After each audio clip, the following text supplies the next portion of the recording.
স্বাধীনতার ঠিক প্রাক্কালে জাতির শ্রেষ্ঠ সন্তানদের হত্যার যে নৃশংসতা দেখিয়েছিল পাকিস্তানি হানাদার বাহিনী ও তাদের এদেশীয় দোসররা, তা হয়তো এ প্রজন্মের অনেকেই দেখেননি। কিন্তু স্বজন হারানোর যে চাপা কষ্ট তারা বয়ে বেড়াচ্ছেন, তা কান্না হয়ে অনেক সময় বেরিয়ে আসে তাদের মনের অজান্তেই। স্বাধীনতার সূর্য উত্থিত হবার আগের বিকেল বেলা আমার বাবাকে ওরা ধরে নিয়ে গেল।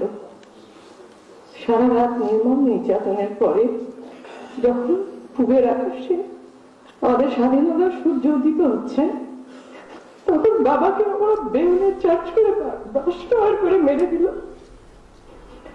আমি আমার বাবার বুকের উপর ঘুমাতাম, যে বুকের উপর ঘুমাতাম সেই বুকটা ওরা বেউনেটে আর রাসফায়ার করে ঝাঁঝরা করে দিয়েছিল। আর আমার বুকে সারা জীবনের জন্য এক চরম শূন্যতা ভরে দিয়ে গেল। এই শূন্যতার কথা আমি জানি এই মঞ্চে আর এক পিতৃহারা কন্যা তিনি বুঝতে পারছেন। আমার এত বয়স হয়ে গেল, কিন্তু আমি এই অশ্রু মোচন করতে পারলাম না। আমি জানি তিনি জানেন কেন আমি কাঁদছি। 4ই ডিসেম্বর বলছে শহীদ বুদ্ধিজীবী দিবস, এরা আমাদের সূর্য সন্তান। পিছনে ক্যাবিনেটে দেখতাম মৌলানা মান্নান আমার বাবার খুনি।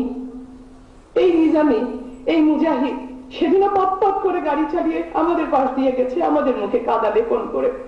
শুধু কি আমাদের মুখে কাদা লেপন করে, সারা জাতির মুখে কাদা লেপন করে। কিন্তু আজ এক অদ্ভুত সুপ্রভাত।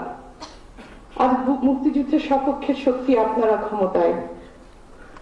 আমি সেলুট দেই আপনাদের, সেলুট দেই বাংলাদেশের জনগণের, এবং সবচেয়ে বেশি কৃতজ্ঞতা প্রকাশ করি জননেত্রী শেখ হাসিনার কাছে।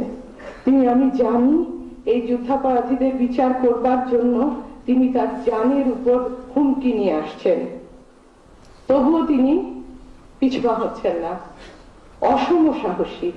আমি আমার বুকের সমস্ত শ্রদ্ধা দিয়ে বলি, তাকে দেখলে আমার খালি মনে হয় শেখের বেটি। আমার এত বড় বড় বিশেষণ মনে হয় না, আমার মনে হয় শেখের বেটি।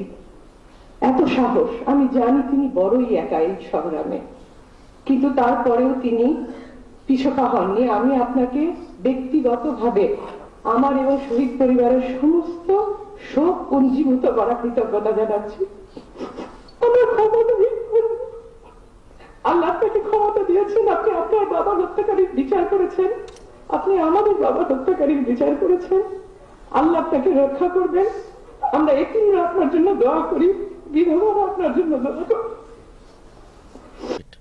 শহীদ বুদ্ধিজীবী দিবসের আলোচনায় বিকেলে রাজধানীর কৃষিবিদ ইনস্টিটিউশন মিলনায়তনের শহীদ বুদ্ধিজীবী সন্তানদের কান্নার সঙ্গে একত্রতা হয়ে চোখ মুছেছেন উপস্থিত সবাই।